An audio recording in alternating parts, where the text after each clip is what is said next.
रोज सकाळी उंबरठा पूजन करताना हा मंत्र बोला. जर हिंदू धर्मामध्ये आपण आहोत आणि आपण रोज देवपूजा करतो, तर त्या घरामध्ये लक्ष्मीचे पूजन, तुळशीचे पूजन आणि घराच्या उंबरठ्याचे पूजन हे झालेच पाहिजे. आणि उंबरठा पूजताना उंबरठ्याला आधी स्वच्छ धुवायचे असते, नंतर हळदी कुंकूने स्वस्तिक काढायचे असते. अशा रीतीने उंबरठ्याचे पूजन केले जाते.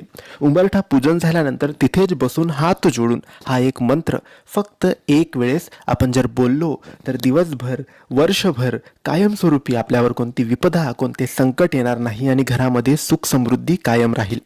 आता हा मंत्र कोणता? तर हा मंत्र बोलताना हात जोडून तुम्हाला एक वेळेस बोलायचा आहे. हा मंत्र काही असा आहे. ॐ अपवित्रः पवित्रो वा सर्वावस्थां गतोऽपि वा यः स्मरेत् पुण्डरीकाक्षं स बाह्याभ्यन्तरः शुचिः.